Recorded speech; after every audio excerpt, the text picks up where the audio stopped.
kill the beat. I don't know who, somebody need to hear this. Y'all don't speak Hebrew, that's Yiddish. How the fuck you try to label us anti-Semitic? We the Israelites, blacks and native Hispanics. The Germans getting locked up for the Holocaust. Meanwhile, black people still up in the Holocaust. 100 million of us died in the transatlantic. 6 million died, y'all want the world to never forget it. You can never be a Jew, you a Ashkenaz. This ain't a star dum-dum, a gun die or die. Yeah, Yeezy told the truth and got ostracized. Not one person in the Bible had on a yarmulke. We was slaves in America like we was in Egypt. Y'all don't even fit the curses in the Torah neither. Y'all was blind to the truth, I had to make it clear. How Jerusalem, your land, your people came from Europe. That was 1947, your menorah got 9 sticks, it's really only 7. Yeah, it's us against the world, Armageddon. This what happened when you inherit lies from your ancestors. Y'all the synagogue of Satan with them black hats. Your whole nation sitting ducks, Aflacs. Bunch of thieves and culture vultures, ain't nothing kosher. To tell the truth, you vagabonds don't have a culture. Macedonia, Alexander and Philip, you a convert, so tell me, how the fuck is you Israel? That don't make you the people just cause you live there. Why my people can't hate your people like y'all hate Hitler? All the prophets was black and was called nigga. Y'all don't even fit the description that's in the scriptures. Abraham, all the way down to Jacob, we the real Jews. Y'all don't study Christ, y'all follow the Talmud. Keep it real, yeah, let's keep it real. Cold hard truth, it give you chills.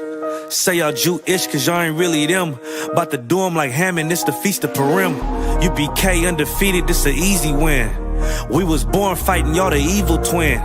Jacob took hold of his heel, then out came his little red bastard and they kosher deals. It's only 12 tribes, y'all trying to make it 13. Esau despised his birthright, the Lord cursed him. He ain't the devil, who is? I'm still searching. Ask your rabbi, why he give them babies herpes? I don't know what's worse, that or you claiming that you a Maccabee. I'm about to cancel, everybody try to cancel ye. I ain't afraid to speak, that's what I do. They riding to the core, I'm just judging them by their fruit. Cause they ain't suffering curses. If I was carnal, I promise I'd punch you in person. I know this an uncomfortable subject. They making millions off our culture and black people suffering from it. Yeah, they don't believe in Christ, they the Antichrist. Make a living off of niggas, they a parasite. I ain't afraid to tell the truth, niggas terrified. I'm about to go DEFCON 4, I ain't satisfied. That is proof. That is absolute proof that they know we are the real Jews. That's absolute proof. He got the records. Go find me a white Jew on any archaeology in Egypt anywhere. You will never find a piece of archaeology with white people as slaves in Egypt.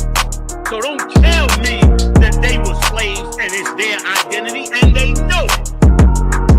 And I know the blasphemy of them which say they are Jews and are not. The Lord knows the blasphemy of you so-called white people that say you are Jews and you are not Jews. You are not the people of the law. You are not God's chosen people. God's chosen people are living in the ghettos of America. God's chosen people are in poverty and depression in the streets of America. God's chosen people are walking around in America with no identity. That's where God's chosen people are.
It's like a mic check 1 2. It's like I think the sound wasn't on the stream. No sweat. I'm gonna rock it out. Give me 1 second.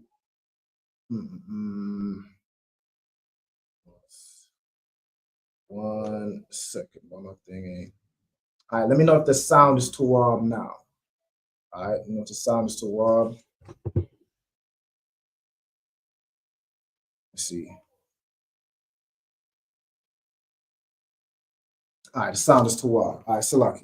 All right, so as I said, with the ISUPK side of 1 West 125th Street, Harlem, New York, and the combining Jama Yohana, you know what I'm saying, since 1959, we've been teaching the true biblical identity of the lost sheep of the house of Israel, of the so-called Blacks, Hispanics, and Native Indians of the transatlantic slave trade, the people who today don't have an identity outside of what their oppressor and the slave master has given them. You know what I'm saying? Every other race on the people on the face of this earth has, you know, their identity, their history, their cultural background. But Blacks, Hispanics, Native Indians, who only know what our oppressor has taught us ever since he enslaved us with our backs, with our culture out of us, with our history out of us, our language, our laws, and taught us his way, taught us his rules, his laws, his history. You know what I'm saying? There's only one people on the face of this earth that has been done to, and those people are the lost tribes of the house of Israel. The people who don't know who they are. They walk around saying, you know, they're African, or they walk around saying they're Jamaican or Trinidadian or Antiguan or Barbudan or Afro-Caribbean or all manner of things we call ourselves today. These are not our true identity. It's not our true identity. Our true identity is found in the Bible. You know what I'm saying? We're going to bring that out today. We're going to bring out all manner of things. We're going to bring out the lies that Christianity has told all your life and how we've been indoctrinized by Christianity, which is white supremacy.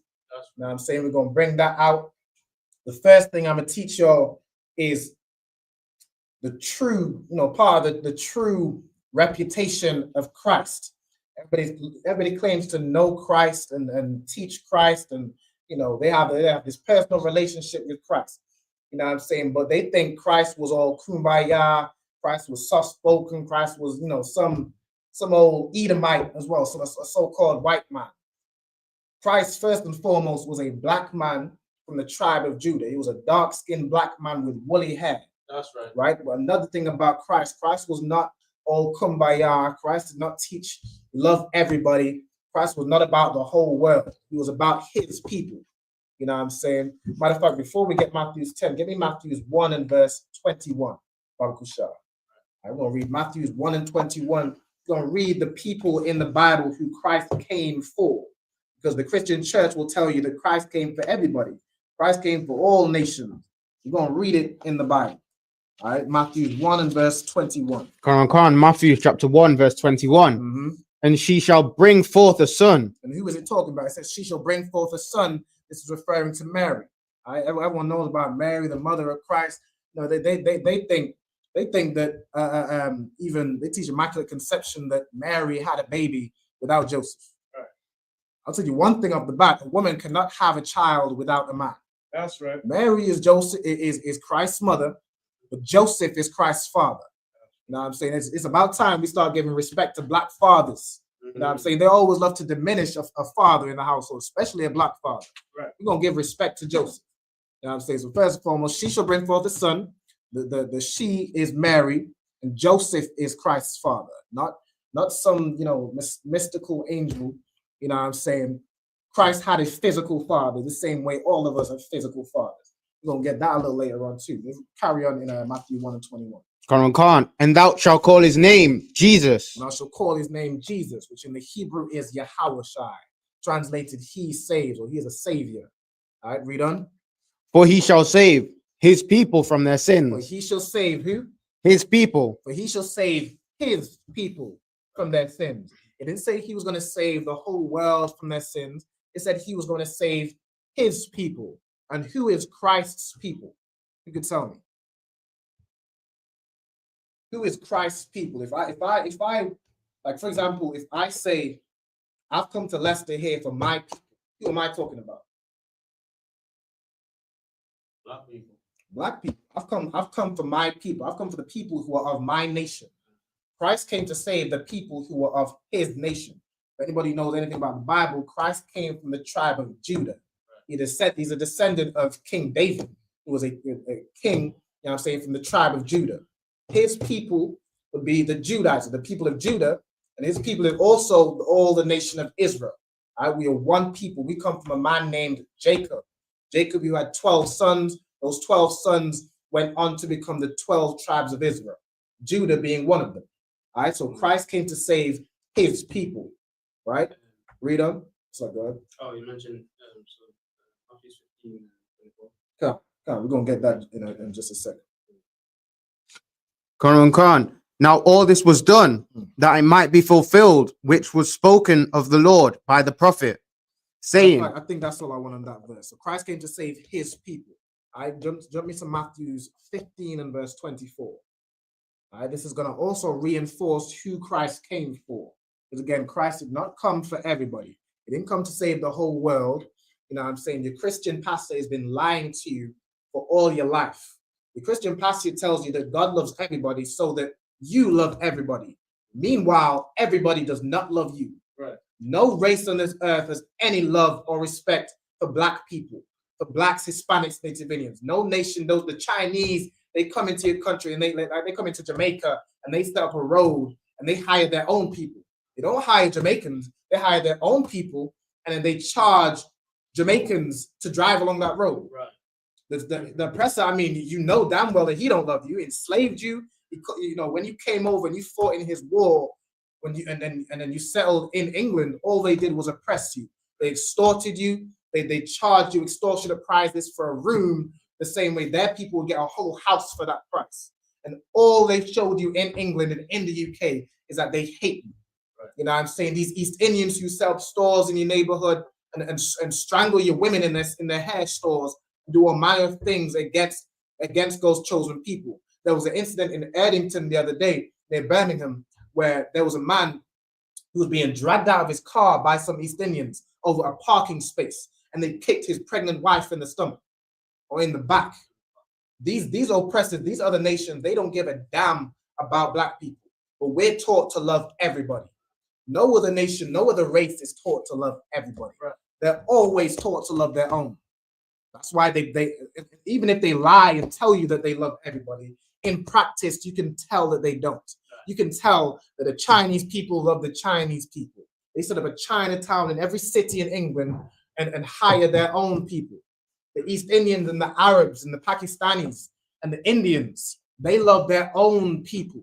They hire their own. They love their own. They're around their own. They respect their own.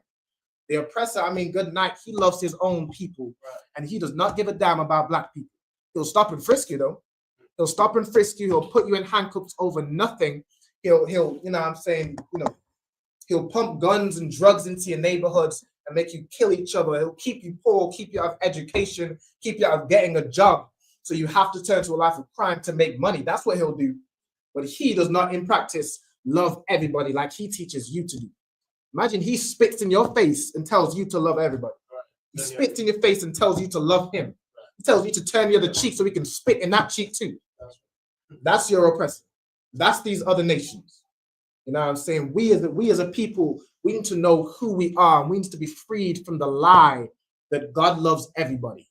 Right? To be freed from that lie, because our people, Black people, are always in search of a higher power. We're in search of God. In the Bible, it says they have the zeal of God, but not according to knowledge. We have the zeal to know a higher power. We have the zeal to serve a higher power, but we don't know who that higher power is. We don't know how to serve the Most High.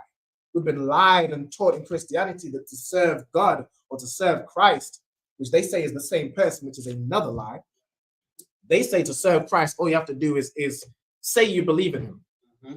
But how do you show that you believe in God? How do you show that you believe in Christ? Right. The Christian pastor won't tell you. The Christian pastor will say, just say you believe in him. You have a question, brother? Let's get the mic to him. Just one question. Mm-hmm. I'm a bit curious because in the Bible and in the churches, I'm beginning to realize that they're speaking of two persons to be one. So I would love for you guys to shed a little light on that for me. Of course. Then you're talking about, of course, Christ and the Most High. Yeah, in terms God and Jesus. You know, you can say Christ, but I would say Jesus because Jesus is God, they say. But then still the story is still in a different channel than God. Yeah, Jesus has his own part. Your Christian pastor is lying to you. The Christian pastor is lying to you. Christ and God are different people. The Most High is just that, the Most High. He is the highest. Christ is a very powerful and well-respected man. He is the Lord of Lords and the King of Kings, but he is not the Most High.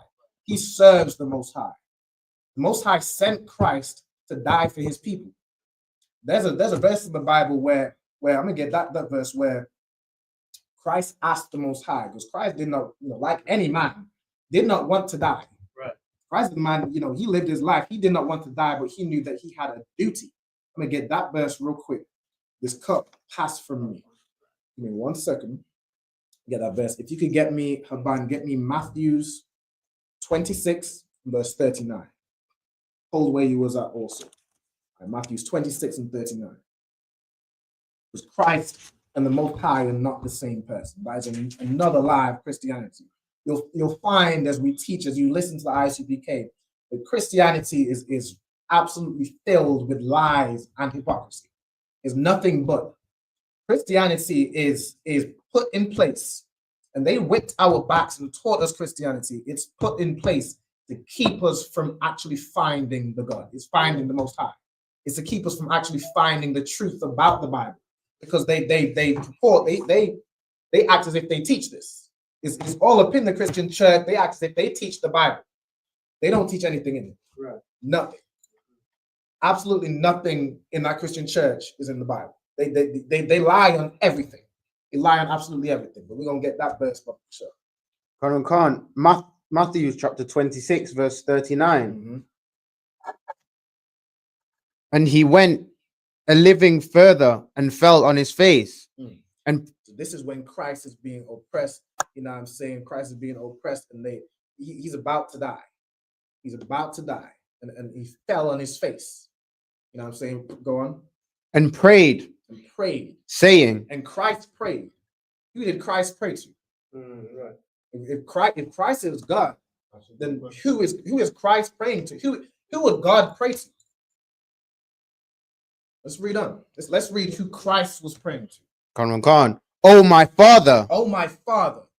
He says, oh my Father. He's praying to the Most High God. He's praying to his Father in heaven, his spiritual Father.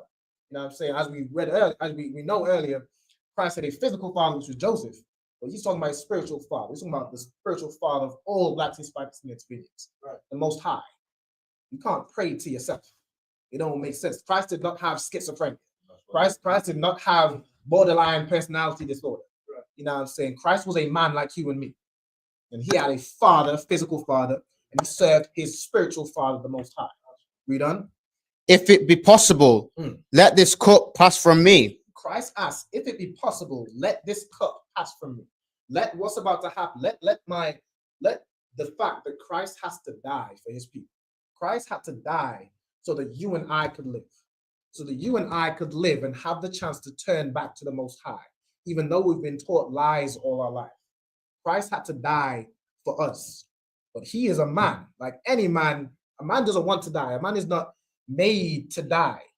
Even people who have, suicidal thoughts and they try and unalive themselves, when they do it, the body fights against it, because you're not meant to die. Your body is keeping you alive. It's designed to keep you alive. You know what I'm saying? So Christ said, you know what I'm saying, if it be possible, he is pleading with the Most High, if it be possible, let this cup pass from me. Read on. Khan, nevertheless, not as I will. Nevertheless, not as I will, not as Christ will. Nevertheless, I'm not going to do what I want to do. I don't want to die. But nevertheless, it's not what I want. It's not about what I want. Read on. But as thou wilt. But as thou wilt. It's whatever you say, I don't want. It's whatever you say, Most High. I will do whatever you say. I don't want to die, but if you say I have to die, I will die for my people. That's what Christ said. Like Christ didn't ask himself, well, not my will, but my will. Like, how would he ask himself? You know what I'm saying? So that's another lie that Christianity is taught. That's not in the Bible. The Most High, where it says like the Most High and Christ are one, it just means they're on one accord. Like if I was to say me and my Father are one, we're not two, we're not somehow the same person. We are on one accord. We believe in the same thing. I'm like the spitting image of your Father. You know what I'm saying? It's that type of thing. That's what he means when it says, the Most High and Christ are one. or however it says it in the Bible. All right, but they're not the same person. All right, you got that. Go back to 15, where it 24. was just that 15 and 24. So we're going to get into more about who Christ died for. Again, we read in Matthew 1 and 21, he came to save his people, for he shall save his people from their sins. Not everybody. Go ahead. Right. And no, it's not a question. Brother, I don't know if you understood what you was, like when you broke it down. Does that make sense? That Yeah. makes sense. Christ and God is not the same person. Yeah, you listen. You understand. All right, go ahead. Conrad Khan said, Matthew chapter 15, verse 24. But he answered and said, I am not sent, but In unto fact, real quick, read 2 verses up. Conrad Khan. Get the context. Matthew chapter 15, verse 22. And behold, a woman of Canaan. A woman of Canaan. Now, this woman, she wasn't a Canaanite, I don't believe. I believe she was a Grecian. She was a Phoenician. Yeah, Syro-Phoenician. She was a Greek. She was a so-called white woman, but it says she was of Canaan, meaning she was in the land of Canaan. Right? She came up and asked Christ and said, "What? A woman of Canaan came out of the coast of the same coast and cried unto him, saying, have mercy on me, O Lord. So this white woman came unto Christ, a black man, and said, have mercy on me, O Lord. She's called, and the word Lord just means master. So it's saying, have mercy upon me, O master. Like in Old English, you refer to a man above you, a man you see as your superior as master, Lord. Other one in the Hebrew. You know what I'm saying? Read on. Conrad Khan, thou son of David. Thou son of David. Again, that lets you know Christ came from Joseph. That's right. Right? David, Joseph is a direct descendant of King David. You know what I'm saying? All right, so Christ came from Joseph, you know what I'm saying? The Most High is not of the tribe of Judah. You know what I'm saying? The Most High is not a descendant of David, right? Christ is a son of David. All right, read on. My daughter is grievously vexed with the devil. This white woman said, my daughter is grievously vexed with the devil. He's saying, please help me, Christ. My daughter is vexed with the devil. Read on. But he answered her not a word. Christ didn't even answer this white woman. He didn't even respond. He completely ignored her. Read. And his disciples came and besought him, saying, send her away, for she crieth after us. So Christ's disciples is this white woman is crying after him like white women do. They just cry and beg. You know what I'm saying? They so entitled. Imagine you see a powerful black man, and all they thinking in their mind is, what can I get out of this man? Right. What can I get out of this black man? Help me. You know what I'm saying? I don't care about what you came to do or what you're about. I need help. Help me. Christ didn't even answer her. But she's begging after Christ. She's calling after him. She's begging and begging. And the disciples are saying, Christ, can we send this woman away? She's crying after her. It's getting annoying, to be honest with you. It's getting annoying. She's crying after you. Can you just send her away? Tell her to leave. All right, read on. Khan. But he answered and said, I am not sent but unto the lost sheep of the house of Israel. Christ answered and said, what? I am not sent but unto the lost sheep of the house of Israel. Christ said, I am not sent but unto the lost sheep of the house of Israel. Meaning Christ said that he is not sent for this white woman. Right. He's only sent for the lost sheep of the house of Israel. So why do Christians lie? Why did the pastor lie and that white man, the Pope, lie and say Christ came for everybody? Christ said he is not sent but, meaning except, only for the lost sheep of the house of Israel. Christ only came for blacks, Hispanics, Native Indians. He didn't answer that white woman.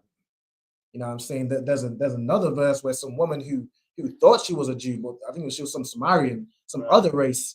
He said, listen, that there'll be a time that matter of fact, we're gonna get that verse real quick. Now I'm gonna leave that to a different topic. We're gonna get back into the topic. We get the point. Christ only came to die for blacks, Hispanics, Native Indians. He only came for the lost sheep of the house of Israel. All right. So you need, in order to, you know what I'm saying, he did not come for the Edomites, which is a so-called white man today. He did not come for Ishmael, which is the so-called Arabs today, and Moab, which is the Chinese. Christ did not come for everybody. It ain't all about that kumbaya. All right. We get Matthew's, what was it, 10 and 34. All right, this is another thing Christians lie and tell you that Christ, Christ is all about peace, and Christ is peace and love and nice feelings inside. Listen, Christ is not about peace. That's in the Bible. Right? Did you know that was in the Bible? Christ is not about peace. Did you know that was in the Bible, bro? Yeah. You knew it? All right, let's read it. Karan Khan, Matthew chapter 10, verse 34. Think not that I come to send peace on earth. So what does your Christian pastor think? Christian pastor think Christ is come to send peace on the earth. Christ said, think not that I am come to send peace. I didn't come to send peace on the earth. It ain't about peace. It's about keeping the law, statutes, and commandments. Christ came to bring back God's chosen people and die for their sins so they could come back. That's what Christ came for. But you don't do that by peace, by being all peaceful and passive, but like they present Christ to be. Christ was not passive. He didn't come to send peace. It ain't about kumbaya. He doesn't love everybody. What did he come to send? We done? Karan Khan, I came not to send peace, but a sword. Christ came not to send peace, but a sword. Christ came to send a sword. And what does that mean? Christ came to execute. When Christ comes back, he's going to execute judgment on all the nations that have oppressed Blacks, Hispanics, Native Indians. That's right. All we have to do is be worthy to be saved. We have to be worthy to be saved.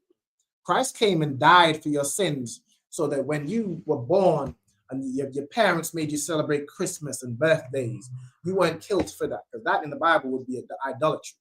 I'm gonna get that in the Bible. Like Christmas is in the Bible, not to keep, but specifically not to follow.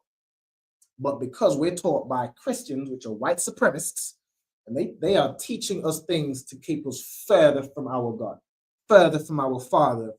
They teach us Christmas. They give us birthdays. They give us these things that sound so nice. And Valentine's Day, it sounds so nice, but they are idolatry. You know what I'm saying? Read on. Christ came not to send peace, but to send a sword to execute judgment against those nations that have had a hand in our oppression. The Africans that sold us to the white man. The white man that oppressed us, enslaved us, and destroyed our identity, whipped our identity out of us so that we don't know who we are.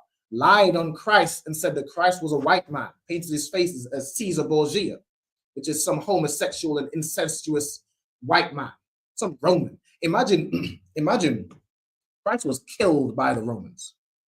Christ was killed by the Romans. He was killed by white people. And that same white man, that same Roman, that's where we descend from. He comes and he paints himself as Christ. Imagine how disrespectful that is. Imagine how disrespectful that is for the King of Kings. Christ came to send a sword. Read. Karan Khan, verse 35. For I am come to set a man at variance against his father. Christ came to set a man at variance with his father. What does that mean? When you come into this truth, you change your life. You learn about who you are. For some reason, if your father's a Christian, you have many brothers who their father was a pastor. and when you find out who you are, now for some reason your father has beef with you because you found out your identity, because you don't believe in the same lie that he believes. No, I'm not going to celebrate Christmas, Dad. I can't come over for Christmas. All right, but you can come over for the Passover. Your father, you're going to be at variance with your own father because your father's been indoctrinated. Right. Your father's been indoctrinated with Christianity. And now you can't get along with your own blood because you found out who you are. You don't want to be lied to anymore. That's right. Your parents are living comfortably in this lie. And because you don't believe in the lie, you make them uncomfortable. You tell them that, listen, Dad, you shouldn't be eating pork. It says in the Bible, pork is an abomination. I don't want to hear that. He wants to eat his ham hocks. He wants to eat, hot dogs and whatever the hell he wants to eat. He wants to fill his mouth with pork because he's comfortable in the lie. Christ came to set you at variance with your father, your own father. He ain't come to send peace. Read on. Khan. And the daughter against her mother. And the daughter against their mother. You have a daughter that comes into school and she starts dressing modestly. She starts, not being like her loose aunties and her loose mother, like man after man after man after man.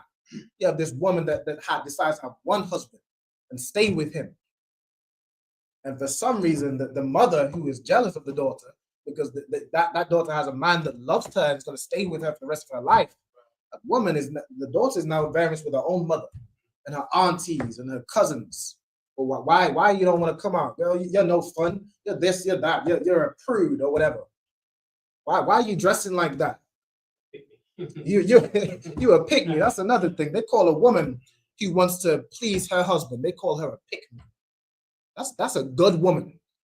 Brothers, if you find a woman that wants to please a man, wants to please you, that's a good woman. That's not a pick-me. That's how a woman is designed to be. In the Bible, it says, you know what I'm saying, that how Eve was part of Eve's punishment for eating the apple, meaning she learned of the customs of the heathen. That's another thing. It's not a physical apple. The story about the Garden of Eden is metaphorical. That's another lie the Christian church is proposed. It's just full of mythology and lies. So that even when you look at it, you're thinking, well, what do you mean, sin came into the world because somebody ate an apple? Like, that's how ridiculous Christianity is. It's designed that way so that you either believe in ridiculousness and can't be told otherwise, or you look at the Bible now and thinking, this is a joke. This don't make sense. Christ and God ain't the same person. Christianity is a lie, and then you think the Bible is a lie. But that's not the case. Go ahead. And I'm just saying, they say an apple a day keep the doctors. They say an apple a day keep the doctors away and all that nonsense, isn't it? But then Eve ate the apple. Right. Yeah, it's ridiculous. Verse 35 middle. And the daughter-in-law against her mother-in-law. Even the daughter-in-law against the mother-in-law. Like, it's a whole lot of family drama because one person changes their life for the better. One person don't want to be a Christian no more, don't want to be a Muslim no more, wants to learn their actual history, their actual heritage, starts following the law, statutes, and commandments of the Most High. Ooh, you got hell up in that house. It's hell up in that house. A father can't get along with the son. The dog can't get along with the mother. The daughter-in-law gets the mother-in-law. You know what I'm saying? It's just no one can get along because you can't serve two masters or two that don't agree. They can't, get along. You know what I'm saying? Read on. Verse 36. And the man's foes shall be they of his own household. And a man's foe, meaning a man's enemy, the people who are coming against that man, will be that of his own enemies. Imagine you a brother, you a wife, kids, and you living a happy life. You might be a bit of Christian. Everyone's all happy and Christian. All of a sudden, wait a minute. Christianity is a lie. That's right. I read in the Bible. I started watching ISUPK classes and realized, wait, I'm an Israelite. I'm not a Christian. I'm not a Christian. I'm an Israelite. Right. God came to save me. Hold on, wait a minute. I can't eat pork. I can't celebrate birthdays. Oh, good night. Like, no, your wife wants something for her birthday. Right. I can't keep Valentine's Day. That's idolatry. Your wife wants something for Valentine's Day. There's going to be beef in that house. The man's foes will be those of his own house. Now your children mad at you because they can't celebrate their birthday. Your wife mad at you because you ain't buying her no birthday gift, or you ain't buying no Valentine's gift, or you ain't celebrating Christmas. It's for their kids. I serve my father. I don't serve my kids. Right. I serve my father. Read. He that loveth father or mother more than me He that loveth his own father and his mother more than he loves Christ. If you love your own father and your mother more than you love Christ, you follow your father in Christianity or your mother in Christianity in lies. If you love lies and your family members more than you love Christ, we done? Is not worthy of me. You ain't worthy of Christ. You're not worthy that Christ died for you. Christ died for you. Right. You have a debt to repay, but you love your mother. You love your mother, and fine, Ma, I'll go over for Christmas. I don't want to upset you. Your mom starts crying and playing all this guilt trip and all that sort of thing. Fine, Pops, I'll turn up to your birthday party and give you a gift. I'm sorry. I'll stop with all that Israelite nonsense. If you love your father and your mother more than you love Christ, you ain't worthy of Christ. You are not worthy of Christ who laid his life down for you. You have a debt to repay him. All right, read on. And he that loveth son or daughter more than me is not worthy of me. If you love your own son and your daughter more than you love Christ. Now, is that to say you shouldn't love your mother, or you shouldn't love your father, you shouldn't love your children? Hell no, you should love your children. You should love your family. Bible says, honor thy father and thy mother. Love your children. But you can't love, if your children or your mother or your father is saying something that's against Christ, you follow Christ. Right. They're trying to get you to do something that's against Christ and against the Most High, because Christ kept the law, statutes, and commandments of his Father. That's what Christ came to teach. I'm going to get that in just a second. Christ didn't come to do away with the law. Christ kept the law, and he taught other people to keep the law. Like he caught, when they caught that woman in adultery, and they wanted him to stone her, or said, what should we do with her? He said, okay, he without sin cast the first stone. And why did he say that? Because they was all hypocrites trying to kill that woman. Like the Christians. They're all hypocrites trying to chastise or trying to do whatever. They come upon one person. Meanwhile, they're doing all manner of sin behind closed doors. Right. They can't judge anybody. They all need to change their ways. Right? But they came to Christ. Christ didn't come to, just unalive you and be done with it. Christ said to that woman, I don't condemn you also. Now go forth and sin no more. Don't commit adultery anymore. Live your life according to the laws. That's what Christ came for. All right, read on where you are. Khan. And he taketh not his cross and followeth after me. If you're a man who take not your cross, when you take your burden, you don't have to take a cross like that symbol they have in the Christian church. Imagine Christ was crucified. Christ was crucified. He was put up on a cross. A Roman cross is crucifixion. It's a method of torture. And now you wear a Christian cross around your neck. Imagine you're wearing the symbol of the thing that killed Christ. Right. That's how Christianity has you just backwards. Christianity is white supremacy. Even, them KKK white supremacists, what do? They burn a cross. They burn a cross. Christianity is white supremacy. To bear your cross means to carry your burden. It's a burden to be in this truth. You're going to fall out with your mother. You're going to fall out with your wife and your children. You might have some arguments. You might have some rough days. But you have to carry that burden. You have to carry that burden. Why? To be worthy of being saved. You want to be comfortable in a lie and just, continue to sin, continue to be, just, get along with everybody. And that's what's comfortable. You continue to sin just to get along with everybody because you love your family so much. If you don't bear this cross, this burden, this is your duty. We're going to get that in the Bible. We're going to get everything in the Bible. Yeah. It's your duty to keep the law, statutes, commandments. Right. You have to bear that burden no matter how hard it is. No matter how hard your family tries to come against you. No matter how hard anything. Be worthy of Christ's sacrifice. Be a man that is worthy of that other man that gave his life for you. Read. Khan is not worthy of me. He that findeth his life shall lose it. He that findeth his life, you findeth your life. You're living in this kingdom. Right. You're finding your life. You're going there and what does it say? You're living life. You're living it up. You're just living life and celebrating all the Christmas you want, keeping birthdays because you're living life. Right. If you findeth your life, you're going to lose it. That's right. Read that again. Khan, verse 39. He that findeth his life shall lose it. You find your life in this world, you're going to lose it. You're going to lose it. And you're not going to be worthy of being in a place of position when Christ's kingdom is in rule. Right. When Blacks, Hispanics, Native Indians is in rule. That's what Christ came to do. Christ came to bring his people back. So when we turn back to the Most High, we turn back to the law, statutes, commandments, Christ is going to come back, unalive all the people that had a hand in our oppression, and Black people are going to rule on this earth. That's the story of the Bible. The story of the Bible ain't kumbaya and the rapture and this, that, and the third. The story of the Bible is there are people that God chose. These people were continually disobedient against their Father, against the Most High. Time and time again, the Most High tried to redeem his people and tried to bring them back, send prophets to warn them, stop sinning, follow your Father, and you'll be living good. And every time we did, we were saved and we were living prosperous. Right. Every time we sinned, we were enslaved. Right. We were enslaved and we were enslaved in Egypt, and we were enslaved today. We get caught up because our Father removes his protection from us. But all he wants is for his people to serve him. That's all. Like any father, all a father wants is for his son to follow his rules, follow his commands.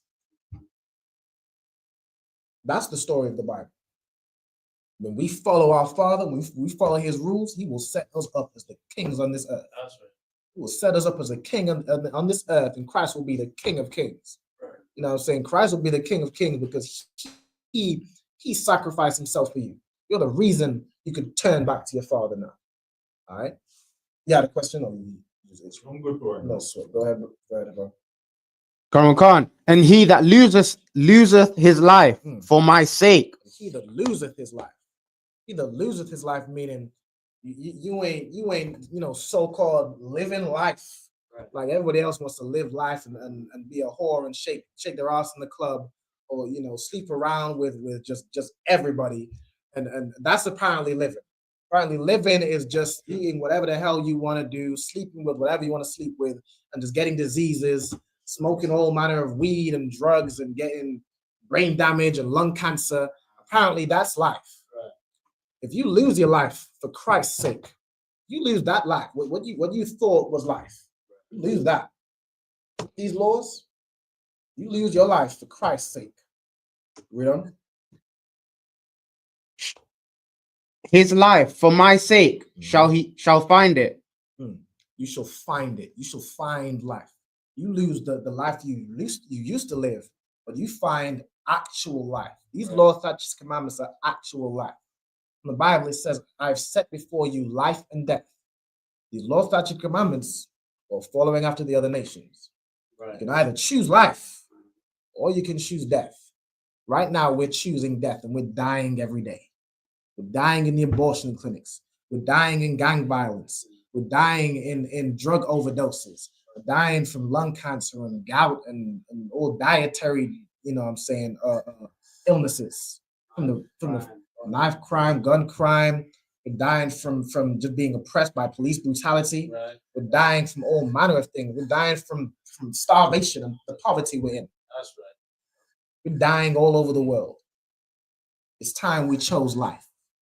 It's time we chose a lifestyle that is in accordance with the Most High, that leads to life and actually prospering as a nation. That's right. Not just as an individual. You think just because you have money and you're rich and you can fly to this place and fly to that place and buy whatever you want. You think you're living, but your nation is starving. Your nation is dying. Right. That is not living. The oppressor, he's living. He's living and his nation is thriving. He owns Great Britain and the United States of America and Germany and all the European Union. The oppressor is living. This isn't life. This life we live it, just following after our oppressor, doing whatever the hell he does, like a pet, like a good dog. This ain't life. You live in hand to mouth, you live in paycheck to paycheck, barely scraping by, and just trying to get along with your oppressor, just smiling along with him, smiling and waving. Meanwhile, he's kicking you in your face and he's got his hands around your neck, but you're still wanting to please him and follow his. The oppressor loves Christmas. Well, I'm gonna celebrate Christmas. I'm gonna celebrate birthdays. These are all pagan traditions. They come from the oppressor. You know what I'm saying? Read on. Khan, verse 40. Mm-hmm. He that receiveth you receiveth me. He that receiveth a man that changed his life for Christ. If you receive these priests and prophets in the ISUPK, you receive Christ. Right. The same thing that Christ taught is the same thing that we taught. If you receive that man that changed his life and went through all these hardships and went through battling his family and went through, not celebrating Christmas and his wife being mad, his children being mad that he ain't turned up to their birthday party. You receive that man, you receive Christ. All right. Let me get Matthew's 5 and verse 17. Matthew chapter 5 and verse 17. Mm-hmm. Think not that I am come to destroy the law. The Christians will tell you, well, the law is done away with. You don't have to keep the law. Nobody can keep the law. Nobody's perfect. Christ said, think not that I'm come to destroy the law. They say that the laws are nailed to the cross with Christ. Imagine again how disrespectful that is. Christ is a man who kept the law perfectly. That's right. And he taught people to keep the law. But now that he died, and he died for your sins, he died because you didn't keep the law. He died to give you a chance to change from your ways and turn back to the Most High. Imagine you turn around and say, well, Christ is dead. I don't need to keep the law. What sense does that make? That's a Christian. That's right. A Christian is just bundled up in layers and layers of lies. Just absolutely just smothered in it. Layers of lies. That's Christianity. And it's so confusing and hypocritical. It's by design. Christianity comes from your oppressor. That's right. It doesn't come from the Most High. Christianity is not of God. Christianity is anti-Christ. Right. Christianity is against Christ. Christians tell you the laws are done away with. You don't have to keep the laws. Well, why can't I just go around murdering everybody? Why can't I just go around doing whatever the hell I want if the law's done away with and nobody's perfect? And all I have to do is say I believe in Jesus. Drug dealers believe in Jesus. Right. Every drug dealer has a Christian cross around their neck. Every gangbanger and murderer has a Christian cross around their neck. They believe in Jesus. Christianity is anti-Christ. Christianity says the laws are done away with. What does Christ say? Think not that I am come to destroy the law. Think not that I am come to destroy the law. Or what? Or the prophets. All the prophets and all these prophecies that are in the Bible. Christ didn't come to do away with none of that. All of that stands. Read. I am not come to destroy, but to fulfill. Christ didn't come to destroy the law. Christ came to fulfill the law. Christ carried out the law. He kept the law and he fulfilled these prophecies. Like in the Old Testament, it prophesies about a man who will die for his people. Christ came and fulfilled and he died for you. Christ didn't come to do away with the law. Right. But think about it logically. That makes no sense. Imagine you have people who gets punished for breaking the law. You're breaking the law, you're in slavery. There's a man that comes and dies for your sins so you could turn back. He dies and now the laws are done away with. It's just, what does that mean? Christianity keeps you a slave. That's right. We were given, when were we given Christianity? In slavery. We were given Christianity in slavery, where Sunday was the only day where Master maybe didn't whip our backs 50 times. He might have only given you 5 on the Sunday because it's the Sunday. And again, even Sunday, they changed the day. Sunday is not the day where you worship, where you they say the Sunday is the day of rest. The Sabbath day is the day of rest, which is Friday sundown to Saturday sundown. Right now, until the sun goes down, this is the Sabbath day. There's another thing that they lie and they have you, whatever, like worshiping or think you think you keeping the Sabbath on a Sunday. There's another thing that's you're following the sun God. Right. You the sun worship. There's nothing to do with Christ. Nothing to do with the Most High. It's nothing to do with the Sabbath. All right. What was I just saying before earlier? Further into the Paul about Saturday. Read that last part again. I am not come to destroy, but to fulfill. Yeah, Christ came to fulfill the law and fulfill the prophecies. He kept it. He kept it. Christ came and kept it and was the perfect example so that you know that you can keep it. That's right. Christ wasn't this mystical being. That's another thing they say. Well, Christ could only keep the law because he was this, this angelic being. He was an angelic being, and God came down and impregnated Mary. That's another thing. How the hell? That's another thing that lets you know that Christ ain't God. So God apparently came down and impregnated Mary and had a son and gave birth to himself. Can a man give birth to himself?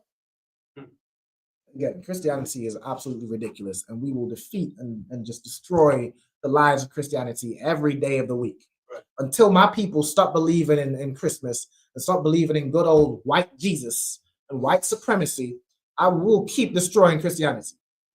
I'll keep destroying every false religion that keeps my people away from their identity. Right. All right, read on. Verse 18. For verily I say unto you. For verily I say unto you. Verily means truthfully. This is verified. This is certified, what I'm about to say. It's certain. All right, verily I say unto you. Read on. Till heaven and earth pass. Until heaven and earth pass. Until you look up in the sky, you don't see the sky no more. Until there's no earth no more. There's no earth below your feet. Until that happens, what? One jot or one tittle shall in no wise pass from the law. One jot meaning the dot of an I, or a tittle meaning the cross of a T, shall in no wise pass from the law. This law is in full effect. That's right. You know you've been lied by your Christian pastor or your parents, your grandma is a good Christian, and you know she might have been wholehearted. Again, our people, the nation of Israel, have a zeal of God, but not according to knowledge. But knowledge is coming in this earth. Knowledge is being taught since 1969 by ISUPK. We've been teaching the truth. Right. If you receive the truth, and you know what I'm saying, if you no longer receive the lie, then you will be worthy of the sacrifice that Christ made. You'll be worthy of the sacrifice that Christ made, and he gave his life for you. All right, read on. Till all be fulfilled. Till all be fulfilled. One jot or one tittle shall in no wise pass from the law till all be fulfilled. All right. No sign of Christ. Let me get Judith chapter 5 and verse 17. Judith chapter 5 and verse 17. Judith is in the I'm trying to figure out. I'll give it to you quickly. Okay. 5:17. Mm-hmm. Got it? Yeah. Uh-huh. Judith chapter 5 verse 17. And whilst they sin not before their God. And this is talking about the children of Israel. So this is some other nation, some heathen king who was asking his like supervisor, what should we do with this people who are in the land? Should we attack them? And this man advised and told him the history of who these people are, about how the Most High slaughtered the Egyptians when the children of Israel cried unto him and turned back to him. How the Most High have saved them time and time again from oppression whenever they keep the laws and serve their Father. And read that verse again. And whilst they sin not before their God. And whilst they sin not before their God, while they kept the law, statutes, and commandments, they what? They prospered. They prospered. They prospered, and no other nation could come and attack and win against the nation of Israel. Every nation feared the nation of Israel when they served their God. They prospered, and they were rich and wealthy. They did well. They lived a life that you don't expect to, be dead by the age of 22, by the age of 20. They lived a life where you live up to ages, like hundreds, and like the Queen, for example. The Queen lived to what, like 100 and something or 90 something, just about. These oppressors, they live long, healthy lives. We die on average by about 25. You're dead. We lucky if we make it to 50, 60, maybe. These are the nations, they live good, long lives. We prospered when we served the Most High. Right. When we sin not, we prospered. We done? Because the God that hateth iniquity. Because the God that hateth iniquity. We have a Father, we have a God, the Most High, that hateth iniquity, which is sin. Our God hates sin. But we see how we was in slavery. We see how much the Most High hates sin. That's the punishment for how we turned our back on the Most High. We broke the laws. We see how much he hates sin by what he allowed this devil to do to us. He hateth iniquity. We read on. Khan was with them. The God that hateth iniquity was with them. When we sin not, we prosper, because the God that hateth sin was with us. Read on. But when they departed from the way which he appointed them. But when we departed from the way which was appointed to us, we was appointed to keep these laws. And we were the only people that the Most High gave this wisdom to, gave these laws to, gave these rules to live by, so that we would be a people. These are the nations that they just, they whatever the hell they want to do. Like the Chinese, they eat anything. They eat cats, rats, dogs. I mean, they eat anything. Bats, they cause COVID. I mean, whatever the hell they say. Yeah, but these other nations, like the oppressor, just murders and steals and rapes everything, absolutely everything. These are the nations. You have them, some African tribes, and they're dyeing their hair with cow pee and just doing all manner of drinking blood and like cannibalism. They are people without the wisdom of God. They don't have the laws. The Most High gave these laws to us, to Blacks, Hispanics, Native Indians. Read on. They were destroyed in many battles, very sore. And when we departed from that way, the Most High appointed us, we were destroyed in battles. The Most High removed this protection. Those other nations came and whooped our backside. Those other nations came and brought us into slavery. Came and oppressed us and enslaved us in harsh bondage for over 400 years. That's what happened when we departed from the way which the Most High appointed us. We done? Khan, and were led captives into a land that was not theirs. And we were led captives into a land which was not ours. And what happened to us instead? We were led captive into a land that was not ours. We were took over to the Caribbean and enslaved in all those islands, made to cut cane and farm coffee and all these things to make the oppressor rich. We were held captives in land that wasn't ours. We were taken over to the Americas and enslaved. Our Judite brothers taken to America and enslaved there. The land that's not ours. Right. We done? Khan. And the temple of their God was cast to the ground. And the temple that we had to serve our God, these are the nations defiled it, cast it to the ground, put pork on it and sacrifice swine on it, and had all manner of orgies and disgusting things to defile God's temple. Because we didn't want to serve the Most High. We done? Khan. And their cities were taken by the enemies. And our cities were taken by our enemies. Even right now, the land of Israel, which belongs to black people, belongs to you. There's some Benjamin Netanyahu in your land right now. You have two nations. You have the so-called Jewish man, the Israelis and Palestinians fighting over your land. Because what? Your cities were what? Your cities were taken by the enemies. Because your cities were taken by the enemies. Now, what land did the black people have? What land do we have that is ours? Go ahead. So like even today, you got the whole Caribbean, man. And ours has got the Chinese coming over there now. Got the East Indians coming over there. All other nations, the oppressors have been there, raping the country of its wealth and all that. Right, and the people, and so they've taken our cities are now being taken over by all the other nations right now, man. Right. I mean, even in the UK, even in Leicester, right? Yeah. So there used to be like a black community in Leicester where we had stores and schools, whatever we had, and now it's our cities have been taken over by our oppressors. That's right. You have a mosque on every corner. You have Chinatown in every city, and you have all these other nations are prospering. This center is now called the African Caribbean Center. Right. What contributions did African do to help black people? Right. They didn't help us when we were enslaved by our oppressor, because they sold us to the oppressor. But now because we're loving everybody, because we're so Christian, we call this the African Caribbean Center. Even Slovakia too, man. Even the name Africa had to come first. Imagine that is just absolutely disrespectful. Again, even African and Caribbean, even that land isn't ours. That's just where we were enslaved. And then we put African in front of it. A whole continent. It does not make sense.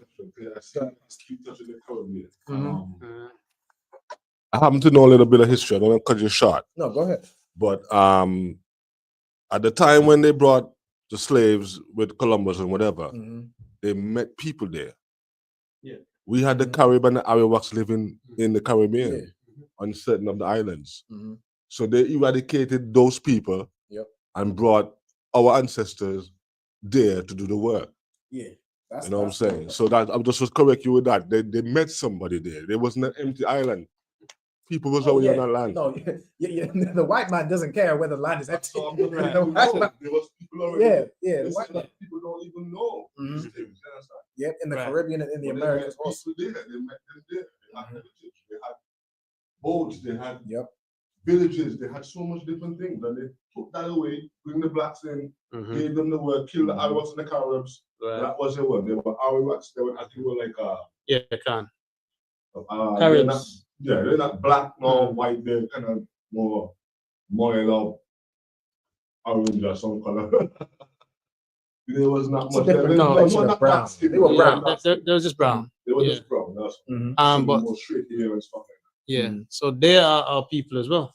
That's exactly right. So they will go in. The Slovakia. The people in America. Yeah.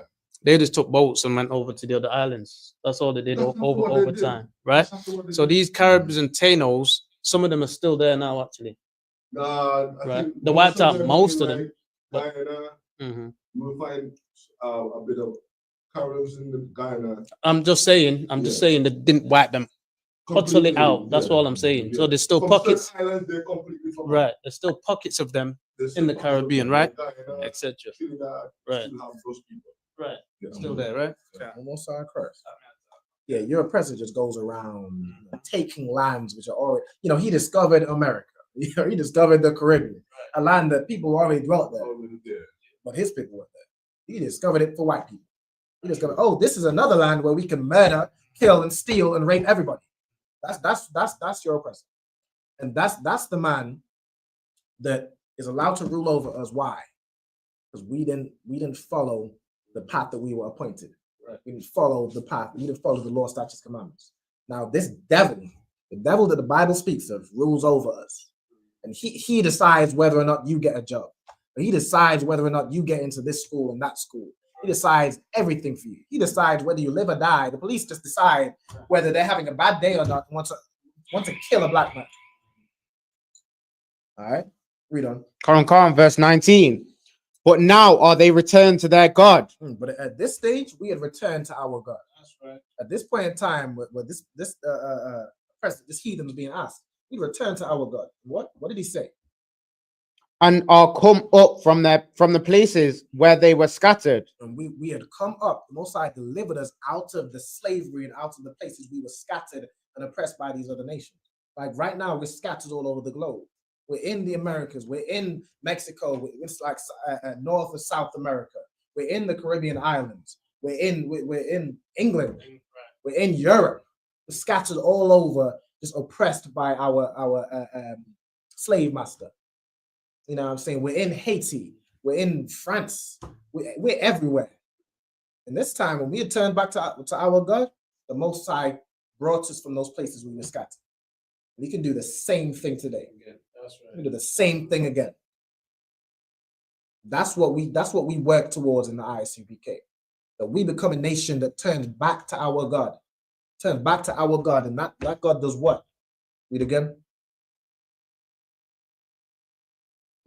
Are come up from the places where they were scattered. And we once again will come out of those places we were scattered. Right.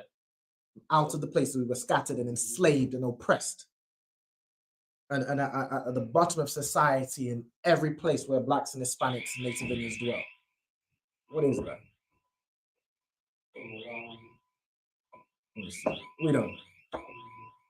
Khan. And have possessed Jerusalem. You just check the door. Go ahead. And have possessed Jerusalem. We possessed Jerusalem. We got our land back. We don't. Where their sanctuary is. Where our sanctuary was. Where our sanctuary was to serve our God. Read on. And are seated in the hill country. And they're seated in the hill country. Go on. For it was desolate. Read on. Now therefore, my Lord and Governor, if there be any error in this people, and they sin against their God, now this is saying, now therefore, my Lord and Governor, the heathen who is talking to an advisor, if there be any error in this people, if this people are doing anything that's against their God, against their laws, and they sin against their God, read on. Let us consider that this shall be their ruin. Let us consider that this shall be their ruin. When this nation of people do wrong against their God, then they're free game. They're good money. That oppressor knew that. That oppressor knew that when he was able to compass our land and starve us out, and we had to flee, we fled into Africa to try and blend in among them because they're also dark-skinned people. They knew that the Most High had departed. They considered that. They considered that that will be their ruin. And that's going to be their free games to enslave us, to oppress us. Like the Egyptians had us enslaved. We built their pyramids. We built like all those things you think is great about Egypt was built on the backs of black people. That's right. Just like everything you think is great about Britain and America is built on the backs of black people. That's right. It's built on the backs of slaves. Read on. Khan, and let us go up, and we shall overcome them. Let us go up, and we shall overcome them, and that's what the oppressor did. That's exactly what the oppressor did. Again, time and time again, this is a cycle that keeps repeating. It's time we learn from this cycle. This is the last time. This is the harshest bondage we've been in. Right. Because this is the last time this is going to happen. It talks about the kingdom of heaven with an everlasting life. Right now, what we've suffered for over 400 years has been what feels like everlasting death. Right. When we change, when we turn our backs, when we stop choosing death, we turn back to life, turn back to the Most High, and we choose life once again. The fact that we know that we were enslaved and all those vile things that happened to us in slavery, how they fed our babies to alligators, how they hung you up and lynched you by I mean, I can't even say it on YouTube. I'll get cut off. I'll get banned. I can't even say the wicked things. Y'all know. You'll have an idea. Like, just look up Thomas Thistlewood, who used to rub feces in the wounds of slaves. I mean, these people are a wicked and vile people, and they have all the creativity and imagination for wickedness. Right. Because we know what happened to us in that, we are never going to turn back from the Most High again. It's going to be the last time. And it's about time. It's about damn time we turn back to our God. Right. We need to stop being comfortable in this lie we live in. Stop being comfortable in Christianity. Stop being comfortable in Islam. Don't be comfortable in Rastafarianism and all these other different doctrines and ideologies we follow, because the truth is not comfortable. The truth is not comfortable, but it will absolutely set you free, as the brother said. The truth will set you free. Christianity will keep you a slave. Read. Come, verse 21. What if there be no iniquity in their nation? If there be no iniquity, if there's no sin in their nation, read on. Let my Lord now pass by. Pass by. Don't pass by, don't even look that direction. If there is no sin in the nation of Israel, no nation can touch us. That's right. They can't touch us. They can't even fix their face to look bad on a black man. Right. When the Most High is with us, let us pass by. That's what I hear them say. Go on, read on. Lest the Lord defend them. Lest what? Lest their Lord defend them. Lest their Lord defend them. When we serve our Father, no nation can touch us, lest our Lord defend us. And how will the Lord defend us? The nation is coming against us, and the Lord defends us. What's going to happen to that nation that comes against us? You can tell me. They're going to be what? They're gonna be unalived. The Lord's gonna drown them in the sea. You know what I mean? The Lord's gonna burn them with fire. Mm-hmm. You understand? And any however the Lord sees fit, man. You know what I mean? I mean, you read about what happened to Egypt. Right. The whole world knows what happened to Egypt. Any nation that tries to come against the children of Israel, if the Lord is with us, gonna get that same treatment. That's right. You know what's in store for this white man, this oppressor? When the Lord defends us, I will say Lord be with him, but he's absolutely not. He's absolutely not going to be with them. Read. And their God be for them. Their God before them. Read on. And we become a reproach before all the world. And they become a reproach before all the world. Like Egypt became a reproach before all the world.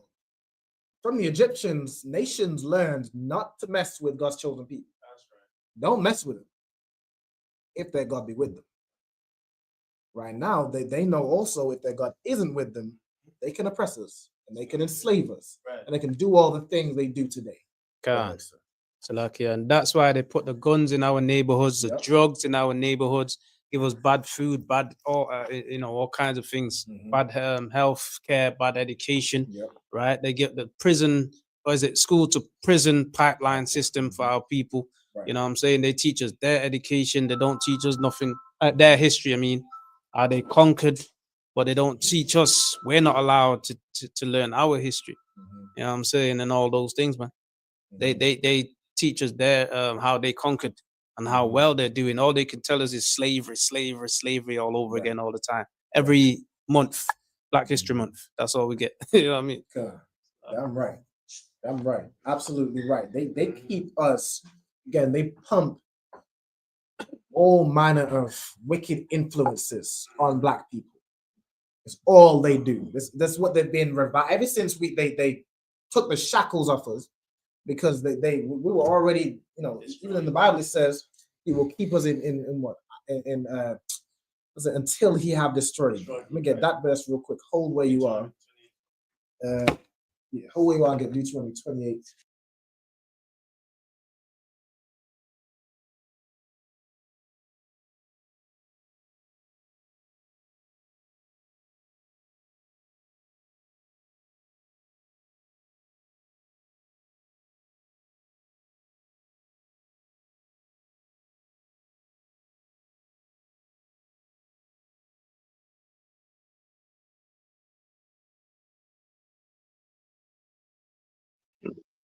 All right. We're good. All right, so y'all can still hear me. Put a 1 on comment if y'all can still hear the audio. I just had to switch something real quick, but let me know if y'all can hear me clearly. All right, so the sound's gone. Is the sound back? Let me know. I read that when you got it. Come on. Deuteronomy chapter 28, verse 48. There shalt thou serve thine enemy. Therefore, thou shalt serve thine enemies. All right, because again, this is another scripture in the Bible where it says, if you keep these laws, statutes, commandments, you will be blessed. You'll receive all these blessings, and you'll live prosperously. You'll prosper. But if you turn against the Most High, all these curses will come upon you. And what's one of the curses? Read that from the top. Therefore shalt thou serve thine enemies. We will serve our enemies. That's what happened to us. Right. That's what happened to us. We're serving our enemies right now. Read. Which the Lord shall send against thee. Which the Lord shall send against us. Again, the Lord removed his protection from us, and those oppressors, these are the nations that are always desiring to hurt and harm black people and enslave us and get rich off us. All they desire. Most High sent these people against us. These people are like a father whoops his child, beats his child when he disobeys. This devil that had us in slavery, the harshest slavery on the faith history has ever heard of. He is a belt to whip blacks and Hispanics and Native Indians. He was our belt. Read. In hunger and in thirst. Hunger and in thirst. If you are hungry, you have to go to him to get food. You're hungry, you have to go to. You're thirsty, you have to go to him. You have to pay your water bill every month. Right. Pay him to drink water that falls out of the sky. You have to pay him to buy bottled water. Right. Pay him to eat, to drink. What else? And in nakedness. And if you want clothes to cover your back, you have to pay him. Because he owns everything. He owns all the clothing stores. Right. I mean, they've been farming cotton using black people for over 400 years. They got a lot of cotton. They make all your cotton clothes. Come on, read on. Come. And in want of all things. And in want of all things. If you want education, right, you have to go to your slave master. That's right. For education. If you want a job, you have to go to master to get a job. Right. Again, we think slavery is over. Right? It's just got more modernized or more refined. Now they don't have to, have to crack a sweat by whipping your back. Now they just fire you. Right. They just fire you or put all these sanctions on you. I mean, that's if they give you a job. And whenever you make any bit of money, you pay them. Right. You pay them money. Right. You pay the what do you call it, the crown. You pay HMRC. Pay them you have to pay them to earn money. I mean, good night. In your own land. Right. Exactly. Read. Come, and he shall put a yoke of iron upon thy neck. He shall put a what? A yoke of iron upon thy neck. He shall put a yoke of iron upon our neck. Put shackles and chains on our necks, our hands and our feet. Put a yoke of iron upon our neck like an animal, like cattle. A yoke of iron upon our neck until what? Until he have destroyed thee. Until he have destroyed thee. We don't have yokes of iron upon our neck. Why? Destroyed. We are destroyed. We are good slaves. Right. We ain't gonna turn from Massa. We ain't gonna attack Massa. Right. We're not a threat to him no more. Go ahead, sir. That's lucky too. The Bible says you are destroyed for a lack of knowledge. And what you said before when you said the zeal of God, right? Yep. But not according to knowledge. We just read it right there. We are destroyed. Destroyed. He said he should put a yoke of iron upon thy neck until he has destroyed thee. So what does that mean, man? We don't know the knowledge of the Lord no more. We don't know the truth. What we're bringing out in the ISUPK. You know what I'm saying? Well, we don't know it in the world, in the Christian church. And now we're bringing it out. Now the Lord is allowing it to come out since 1969. That's what it is, man. And another thing, we think we're free. Right. We think that we think because he removed the yoke of iron, we think we're free. That's it. But we're destroyed. Right. He doesn't have to kill us no more. We're killing ourselves. Right. We kill ourselves. You don't have to hate us like it. Go ahead. That nigga, either my oppressing devil, he doesn't have to hate us anymore. But he will. Still will. You don't have to hate us no more, but he still will. Right.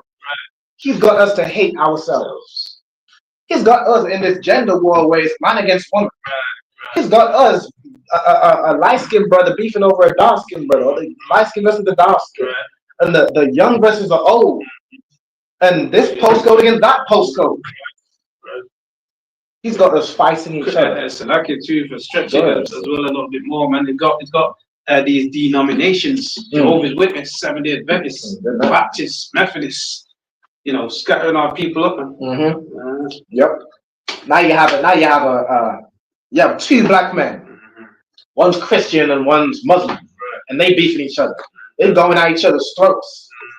For the Arabs, the black Muslim, he's going against his people for the Arabs. The black Christian is going against his people for the white man. We are a destroyed people. We are a destroyed people. As he said, and the Muslims ain't going against the Muslims for nobody. They sticking together. And the Christians, the pagans, all pagans anyway, but they ain't going at each other for nothing. They sticking together. I mean, I've been hearing free Palestine every flipping day. Every weekend, I've been hearing free Palestine. They stick together. See that? They absolutely stick together. You hear that same thing you just said. Yes. And if you would like to hear a black person or a black group doing what they are doing now, they would already be shutting us down. Shut long time.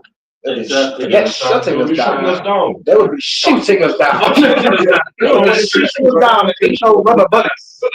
Yeah, it's a real man. I was gonna say absolutely right. Yeah, man. They're still shutting us down, man. Yeah.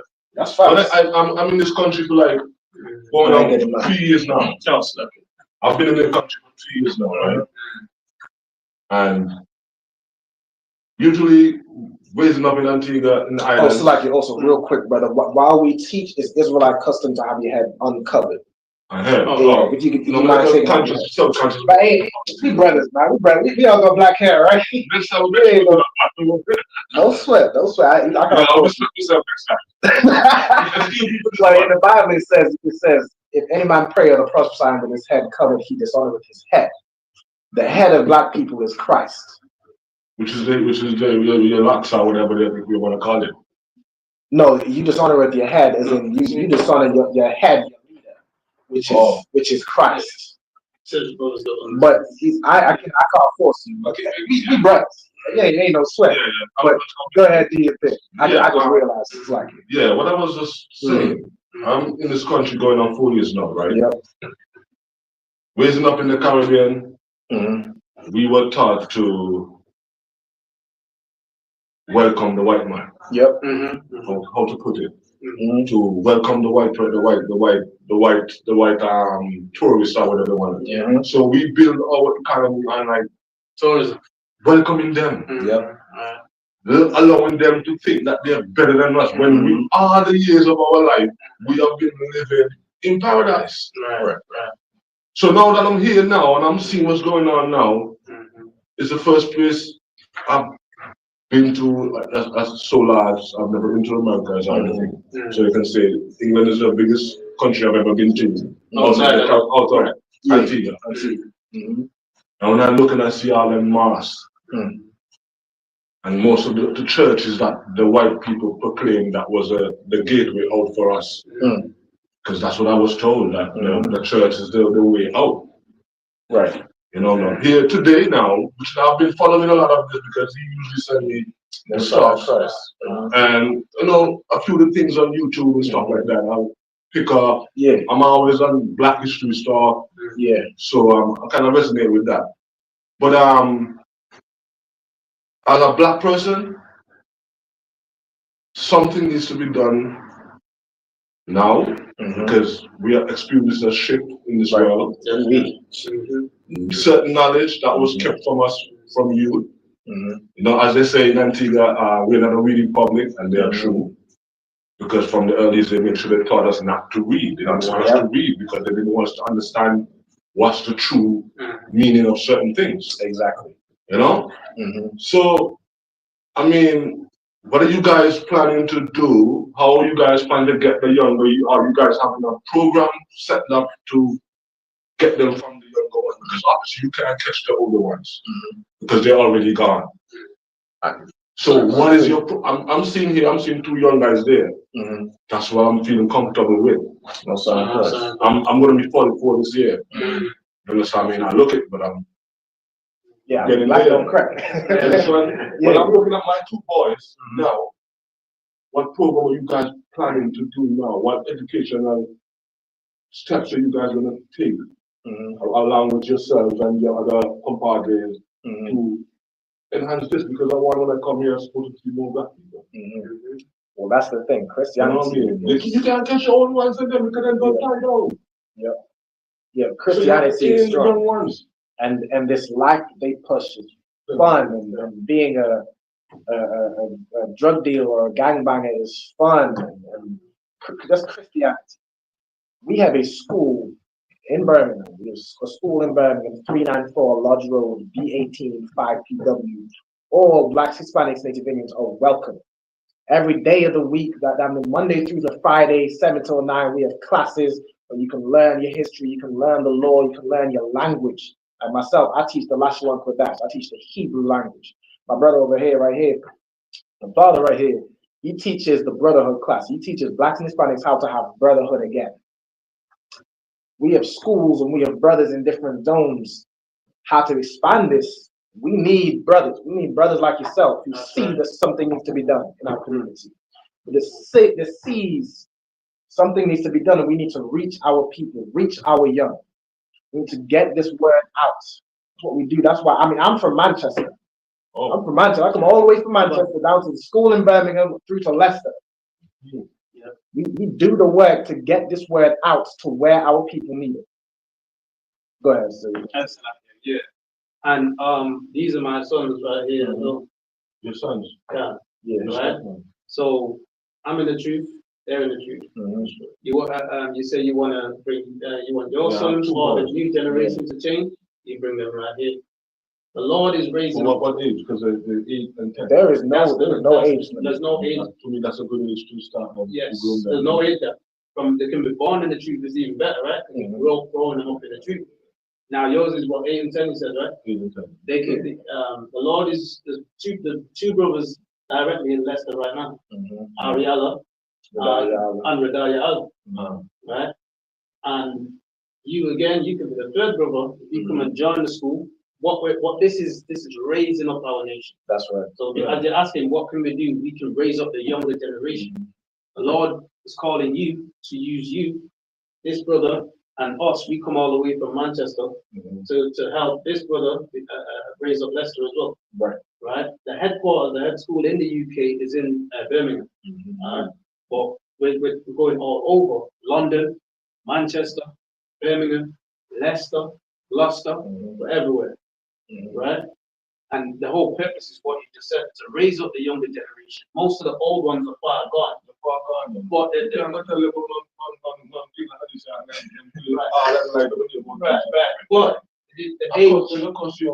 But the age doesn't mean anything. Age brother, you could be that brother. This brother, you yourself, you just said what your age was, right? You're an older brother compared to, right? You could have all what you heard all your life, you could have been leaning to that. But the Most High has got his hands on you right now. So I'm saying, so that's what's going on in your hearing the word right now. So one second. you could be that brother. Just like one time, I was on the corner, right? Go ahead. And they had a church in my village. We call it the Brethren Holiness Church of Wilkins. And they had I think they were like trying to get out to reach out to poor people, the younger people and stuff, so they had the blacks and, you know. Well, let me tell you something. Let me tell you this. Christians, they go around doing whatever the hell they do. They do food drives. They do good work. They go around feeding the poor. They have all these things. They have support. Right. They have support by the oppressor. The same oppressor that is giving you Christianity because it's a lie. Like they'll have you thinking, well, the Christians, they're going around and they're doing all these good things, and they have all these programs and projects and all these things, and they're being supported by the same white man that wants to keep you asleep. Yeah, but not to cut you short, right? No, I wasn't finished. Hold on one second. Sorry. What we have right here in the ISUPK, we have to build this from the ground up. Right. We have to build this from the ground up. We ain't gonna have all these different, programs. We have programs in the school. In the ISUPK, we have food drives, we have prison programs, we have education in the school. We have all manner of things and programs, but it comes from the ground up. We ain't supported by the government like all the Christian churches and the Muslim mosques also. Right. We have to build this up, individual by individual. Especially being black, you're gonna have to build it from scratch. You're going to have to. You have to build this nation. That's what we're called to do. We'll read on just 1 second. Just very quick. So what I was saying, right? That was like almost 10 years ago. Mm-hmm. They were on the block. Pastors from the church, they hired deacons and stuff. And they were like preaching and stuff. So one of the pastors asked me what I think about Christianity. Mm-hmm. So I looked at him and I said to him, yo, bro, no disrespect. I understand what you guys are doing. But me as a black person, if I don't know my identity, how can I go forward doing this? Exactly. The guys on the block, they were like pissed with me. Remember, they were smoking weed, they were drinking them juice, they were talk them, they were listen to them. But when the pastor tell them, me as an ordinary one like them, I tell them, you'd rather find my identity first before me to decide what to this man over my overall. You understand? Right. Boy, they come up for me with a sword, right? Right. So it kind of run back in my mind what you said earlier. You understand? The man said variance with his own. Yeah, it happen within your family. Yeah. If nigga go say to this to my mom, I think I'm gonna join the Israelites. I think I'm gonna Yep. start to scrutinize you and start to misjudge everything and try to put it in their concept. And that's the most high testing. It's testing you. Do you love your mother? Or do you love your mother? Or do you love your parents, your dad, or do you love Christ? I do, but I love me more than them. So obviously we have to do what my calling is. You can honor your love, you can honor your mother and your father. Yep. You understand me? You have to honor our mother and our fathers because for that the days of them around. You understand me? Because just like you said, Jesus didn't come out to here like they've been teaching us for years. Right. He came through the same procedure that we have been through. That's right. You understand? So for me to say I don't love my mom, but in my mind is what I think goes. So I have to love me and love the way I see things. In order to here's what I'm saying. That's my perspective. Now I feel you. You have to love Christ more than your mother and your father. That's right. You have to love Christ and the Most High more than you even love yourself. More than you love yourself. Let's get the mic back to the balance, Carol. Respect for that. I'm right. Most likely. But a thing you said earlier was that how it's a saying in Antigua that they don't read or you can't read in public, or that's the thing with black people all over the world. There's a saying that if you want to hide something from a black man, put it in a book. Put it in a book. Because again, they don't want us learning, they don't want us reading, they don't want us learning about this truth. Because this truth, when black people learn about this, and sets us free, and we go back into rulership, what does that mean for him? It means he can't live in his kingdom no more. That's right. He can't have his $1 billion yachts no more. He can't have his spaceships to go to Mars and to the moon. And he can't live fat in this earth no more. That's right. So he absolutely has designed everything to keep black people trapped, to keep black people living this lie. He makes it so comfortable and so nice. to entice you, to seduce you with religion. Right. This truth ain't coming, but it will free you. That's what your oppressor doesn't want. All right? Another thing you said about how, you know, for 10 years the church has been there. I mean, we've been Christian since Insa was enslaved. We've been Christian for how long? We ain't been saved yet. Black people haven't been saved yet. Vacation Bible school, Sunday school, you name it, I'm done. Yeah, we've been waiting. We've been waiting on white Jesus to come down and save us. A white man is never going to save a black man from a white man's oppression. That's in the song. You sing that song to that one? Like I said, But not a white God, teach me anything wrong. A white man not gonna save me from a white man oppression. A white man is not going to save you from white man.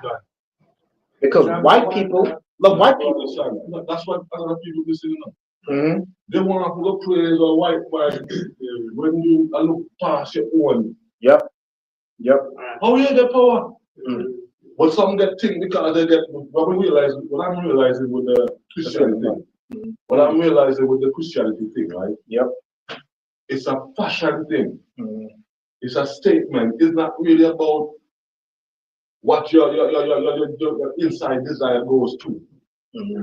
It's more materialized thing. Oh yeah. I'm watching pastors in my community arise and the congregation still hungry. right. They're coming in a nice flashy suit, flashy shoes, one of the latest cars you can find. When you're still walking to church, catching the bus, finding the come on, man. Yep. I don't see a black person going nowhere now. But they're not gonna believe you. Get me in Zechariah 11 verse 5. Right. Get Zechariah 11 And they'll verse drive past you and splash you. 5. Get the mic real quick. At a church there, you know, you know that already that they make it. At church, where I'm see you and tell you that they don't have space. Splash it. You understand? Let me get Zechariah 11:5 verse 4. Quran, Zechariah chapter 11 verse 5. Whose possessors slay them. Black people, we are currently in the possession of the so-called white man on all these other nations who enslaved us.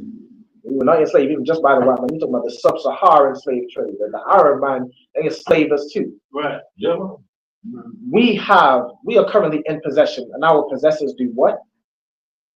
Slay them. Whose possessors slay them. Read on. And hold themselves not guilty. And they hold themselves not guilty. Then no one holds them accountable for how they treated black people. Even if you think about the Holocaust and the you know, it was a tragedy what happened to them than, you know, Jewish people. It's terrible, and it's a terrible, heinous crime that Hitler did to all those, you know, Jewish people. It's terrible. The earth talks about it, weeps and mourns, and the Jewish man gets this billions and millions of dollars or pounds in reparations. Right. Who cares about what happened to black people? Where's our reparations? Every time we ask about it, they shut us up. Oh yeah, we ain't never receiving reparations from the white man. He will never do it. No, he will never do it. No. If they even tried, there would be uproar with just your average racist white man. There would be blood in the streets. If the white government said they were going to pay black people, white people will go around killing black people, so we never receive the money. Yeah, they don't get it down. They hold themselves not guilty. Read. Read. And they that sell them say. And they that sell them. Our oppressor sells them. Go ahead. Blessed be the Lord. They say, blessed be the Lord. For what? For I am rich. For I am rich. That white man says, blessed be to good old white Jesus. Right. For I am rich. That's his God. Right. He serves white Jesus, and white Jesus made him rich beyond your wildest dreams. Rich beyond you could ever even imagine. You can't imagine the wealth these slave masters and the descendants of these slave masters have. Right. They say, blessed be white Jesus, I'm rich. Go ahead, sir. Yeah, so I want to add those that sold us, them Hamites that sold us as well from the run into Africa. So also they sold us for what was it? The Bronze Age. What's it? They sell us for again? What's it done? They sold us for they sold us for bronze over their currency and things like handkerchiefs. Right. Cocoa beans, wine, spices. Yeah, they sold us for. I mean, there was Yeah, they sold us for things like mirrors and handkerchiefs. Seeing. Right. Trust me, man. When they went to Africa, they've seen a different thing that they've seen in their own country. Right. I've never seen. So I was saying that them as well, because we you know, I mean, we don't want to just say the oppressor, the white man. Oh yeah. But we also want to say that Africans that sold us to the white man, you know what I'm saying? They also benefit. So if you read that again, Brother Kasher, it's lucky. And they that sell them say, blessed be the Lord, for I am rich. And they that sell us say, blessed be the Lord, for I am rich. They say, blessed be to white Jesus, I am rich. That African man says, blessed be to whatever, how my God Batungu, Badungu, that I am rich. I don't know what the hell they believe. Blessed be to Kemet or whatever. I don't know. I don't know what they believe, and I don't care. Them Arabs said, blessed be to that rock in Mecca, that I'm rich, and blessed be to Allah. These other nations sold us, and what? We done? And their own shepherds pity them not. And our own shepherds. What is a shepherd? You can answer me that. What is a shepherd? And go ahead. Go ahead. Go ahead. And someone else supposed to be a leader. The shepherd leads a flock. The shepherd is a leader. Like your Christian pastor is supposed to be a leader. He's what we call a spiritual leader. You know what I'm saying? Your pastor is supposed to be a leader, but he don't pity us. Right. He sees the oppression we're in, and he becomes part of the problem. That's right. Like the oppressor extorts us, and he says, you see, your pastor sees how the white man got rich off you. And he decides, I mean, shit, I can get rich off him too. And he gets his Bentley and his Porsche and a Rolex watch. Meanwhile, you're still starving and you're still hungry and you're still poor as a nation. Your own shepherds don't even pity you. Right. That's, again, white supremacy. But they have black men leading other black men astray, leaving black families and the nation astray for their own personal financial gain. All right, let's get back in Judith. Finish this up. Judas chapter 5 verse 19. But now are they returned to their God, and are come up from places where they were scattered, and have possessed Jerusalem, where their sanctuary is, and are seated in the hill country, for it was desolate. Verse 20. Now therefore, my Lord and Governor, if there be an error in this people, there be any error in this people, and their sin against their God, let us consider that this shall be their ruin. 21. Come on. But if there be no iniquity in their nation, but if there's no sin in this nation, let my Lord now pass by. Pass by. Don't even look in their direction. Don't think to a person, because you will get dealt with. That's the power we have when we have the Most High. You can tell the state we're in. We don't have the Most High. As much as your grandma has been speaking in tongues for years and then jumping up and down and flailing her arms in the air, we as a nation, we don't have the Most High with us. We don't. Christianity isn't the way. We tried Islam. Islam isn't the way. We tried Pan-Africanism and Egyptology and Kemet and Rastafarianism. These are not the way. That's right. Read. Lest their Lord defend them and their God before them, and we become a reproach before all the world. And they become just another story. It's another story about how these people thought they could oppress God's chosen people, and the Most High answered them and said, La'ah. No, in Hebrew, you cannot oppress my people. You think you're just so smart that you enslave this people. That's what your oppressor thinks. He's so ignorant and boastful that he thinks he was just so powerful and smart, and that's how we got black people enslaved. He is absolutely nothing. Right. He is nothing. He could not do anything if the Most High was with us. He's gonna say something. I'm saying that's it. Yeah, he thinks he's something. He thinks he's somebody. He is nobody. Let's get let me get 2 Maccabees. Stay in the apocryphy. 2 Maccabees 7 and verse 1. That's gonna be a long verse. We're gonna break this down for the last 10 minutes we got. Alright. Matter of fact, if I had the time, let's see how far we get. You might have to jump a few verses, and we'll get the last verse and we'll close out. All right, Second Maccabees 7, and from verse 1. We'll get there with you too. 7 verse 1. 7 and 1. Khan. Second Maccabees chapter 7 verse 1. It came to pass also that that 7 brethren with their mother were taken and compelled by the king against the Lord to taste swine's flesh. So in this day there was some heathen king, some filthy heathen king that had Israelites again in captivity. He was subject to them. And they took 7 brothers and their mother were taken and compelled by the king against the law. Against what law? Against God's law. Right. It's against God's law to eat swine's flesh.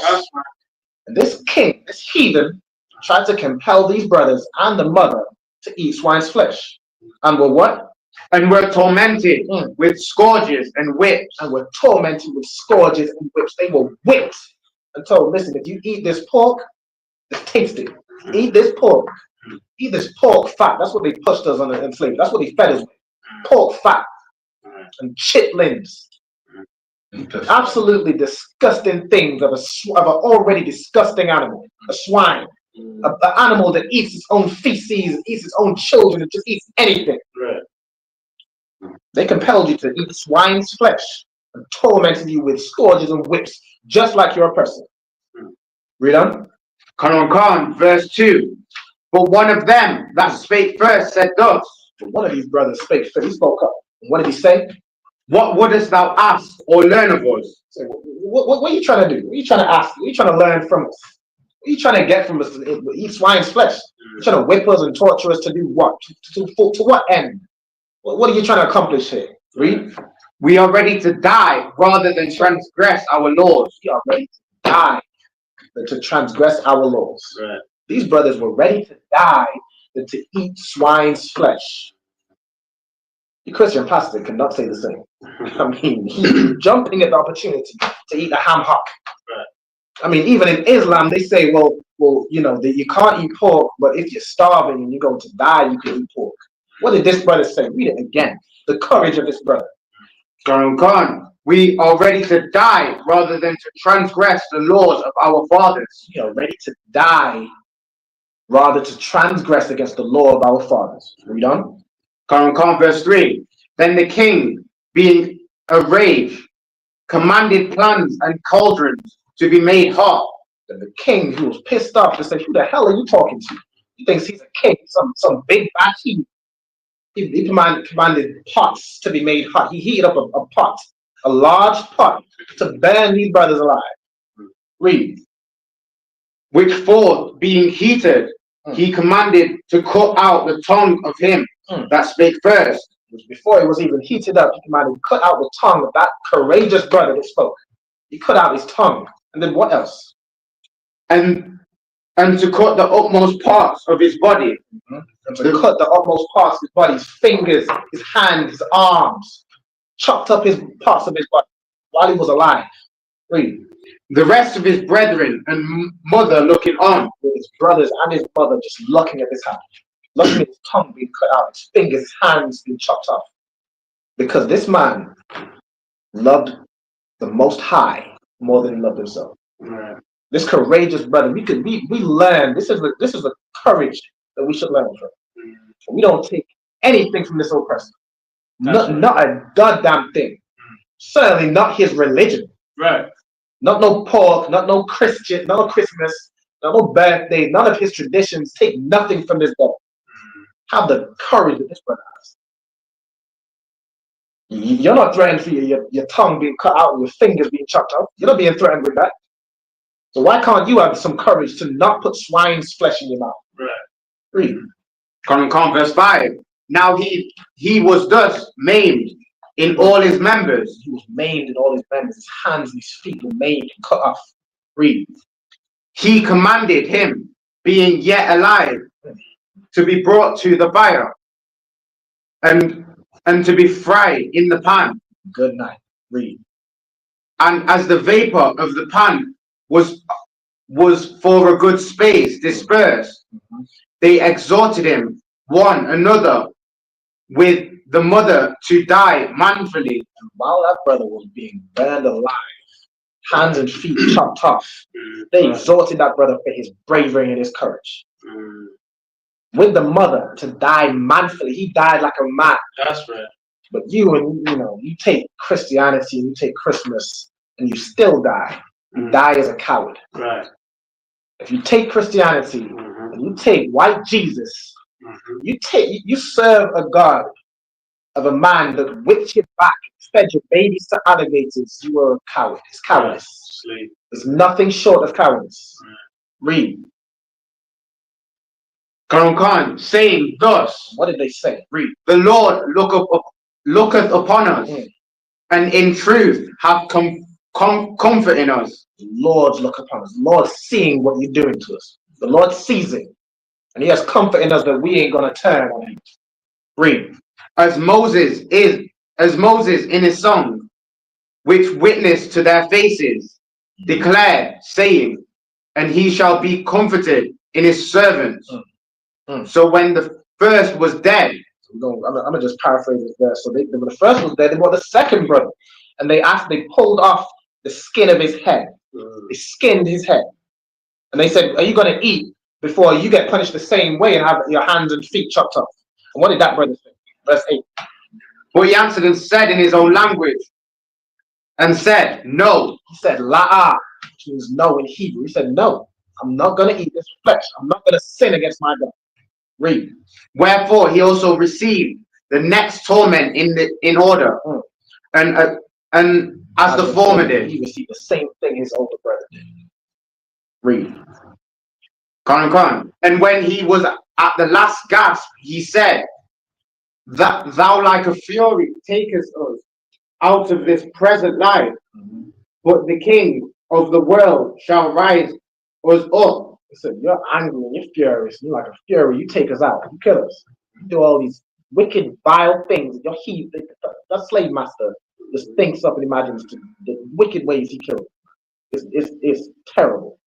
But the King of the world rises up. Being, when you die, that's not the end of you. The King of this world, the Most High, rises you again. Right. You come back into this earth. But you also think about that next time you think, well, to save my life, I'm going to be a coward and celebrate Christmas. I'm going to be a coward to be a Christian, or I will cower in fear and eat swine's flesh. If you had some courage, the Most High would raise you back up. He would raise you back up. Let me get, for time's sake, again, they killed every single one of those brothers and the mother. But they each said, we ain't eating swine's flesh. They each stood with the Most High. They had courage. That's right. Give me verse 42. Verse 42. Give me verse 41. 41. Last of all, after the sons, the mother died. After all the sons had died, the mother died also. Read. Let this be enough now to have spoken concerning the idolatrous feast. He said, let this be enough. You just read this whole story about how these brothers had courage and stood against eating swine's flesh. Let this be enough to have spoken concerning idolatrous feasts. What is an idolatrous feast? You're serving an idol. It's a celebration where you're serving something that isn't God. Christmas, birthdays, Valentine's Day, Halloween, Easter. All these things are idolatrous feasts. Right. Let this be a story. Let's be enough to have spoken about idolatrous feasts and the extreme tortures. We get Ecclesiastes in the Bible.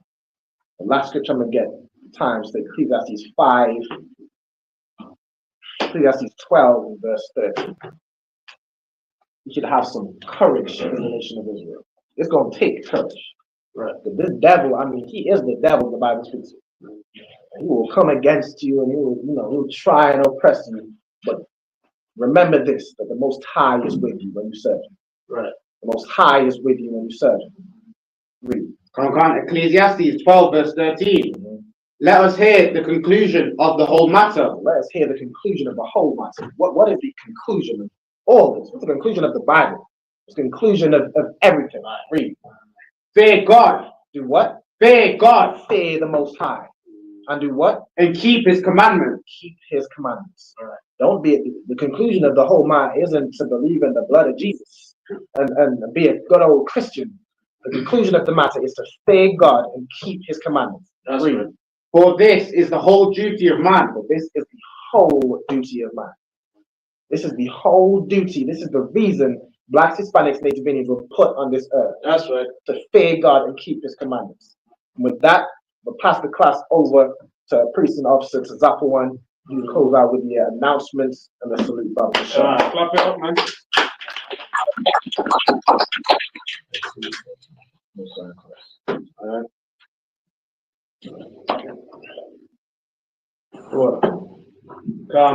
We had a ISUPK, started out at 125th Street, Harlem, New York. Rule for a brother and sister. When a brother and sister comes into the school, they are off limits. They are off limits for 6. They are off limits for 6 months. They are to be saluted only. They are here to shed themselves in the world. If they need transportation, the teacher will arrange it.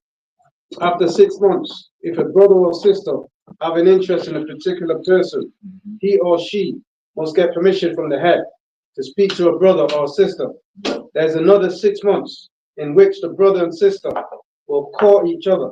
After this 6 month period, the brother and sister will get permission from the head to marry. Tithes, which is a commandment. Numbers 18 and 21. Malachi 3, verse 8 to 10 means 10th in the Hebrew, ma'asherah. 10% of every penny of any increase the Lord giveth you, give to the treasury department. And that's tithes. Tithes, they command us to the true priests and prophets of the Most High. We've been paying the Christian church for far too long. The Christian church is rich on tithe money. It's time we pay to the actual priests and prophets of the Most High. That's right. Give to the treasury department or teacher, priest fund, free will offerings for priests, not mandatory. Whatsoever amount you would like. Upcoming holy convocation. Next one. Feast of First Fruits. Let me get it real quick. Stand by. Bada bing. Which is a feast of first fruits. It is 2025, 2026. The June, the 8th, hold on, 20th of April. 20th of April? No. Oh, no, count. It's lucky. It's the 8th of June. It's lucky. The Feast of First Fruits, which is on the 8th of June, which will be held at 394 Lodge Road. So you bring all your family down. All right. Remind Aquafs and remind Akians and Aquafs to check the bulletin board in the hallway. If anyone wants to be a trooper in the school, to start wearing all black, boots, shirts, pants, headband, and scarf. And with that, we're going to give the teacher one courtesy salute. Men of Israel, Madhya.